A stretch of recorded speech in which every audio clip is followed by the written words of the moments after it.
কদমতলায় ১২ই রবিউল আউয়াল উপলক্ষে ওয়াজ ও নাতে রাসূল সাল্লাল্লাহু আলাইহি ওয়াসাল্লাম মাহফিল অনুষ্ঠিত। উদ্দীপ্ত তরুণ সেবা সংস্থার উদ্যোগে উত্তর জেলার কদমতলার জালাইবাড়ি স্কুল মাঠে পবিত্র ১২ই রবিউল আউয়াল উপলক্ষে এক মহতী ওয়াজ ও নাতে রাসূল সাল্লাল্লাহু আলাইহি ওয়াসাল্লাম মাহফিলের আয়োজন করা হয়।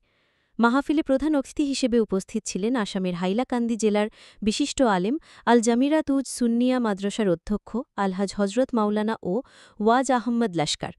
এছাড়াও বিশেষ নাতখোয়া হিসেবে উপস্থিত ছিলেন আসামের রাতাবাড়ির হজরত মাওলানা কারি বদরুল হক এবং আকর্ষণীয় নাতখা পরিবেশন করেন মোহাম্মদ গুলজার হোসেন ও শাকিল হোসেন সহ আরও অনেকে। অনুষ্ঠানের শুভ সূচনা করেন কদমতলা পঞ্চায়েত সমিতির চেয়ারম্যান মিহির রঞ্জন নাথ। তিনি প্রথমে একটি যাত্রী চেয়ারের ফিতা কেটে উদ্বোধন করেন এবং পরবর্তীতে মঞ্চে বক্তব্য রাখেন। তিনি জানান, জালাইবাড়ি স্কুল মাঠে প্রায়ই নানান সামাজিক ও ধর্মীয় অনুষ্ঠান হয়ে থাকে, তাই পঞ্চায়েত সমিতির উদ্যোগে স্থায়ী একটি মঞ্চ নির্মাণের প্রচেষ্টা নেওয়া হবে।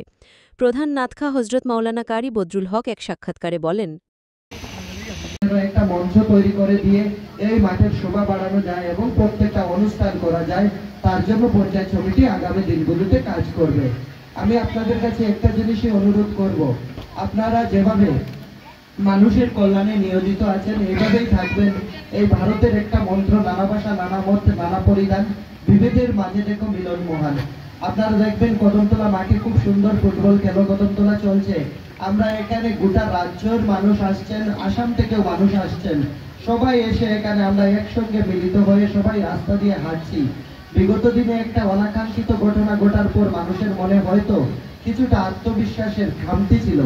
এই এখন খেলা চলছে, আমরা এখানে হিন্দু মুসলমান সবাই মিলে কাজী নজরুল ইসলামের যে কবিতা ছিল, আমরা পুরা একই বৃন্তে দুটি কুসুম, হিন্দু মুসলমান, হিন্দু তার নয়ন মণি, মুসলমান তার প্রাণ।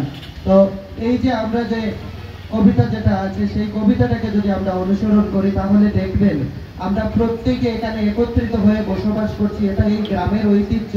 সেই ঐতিহ্যটাকে বলে নিয়ে আমরা আগামী দিনে সবাই একসঙ্গে থেকে আমাদের গ্রামকে, আমাদের রাজ্যকে, আমাদের ব্লককে এগিয়ে নিয়ে যাব।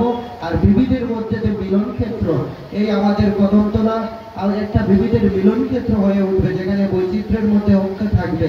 আর আমরা সবাই মিলে একত্রিত হয়ে আগামী দিনগুলিতে বাস করব।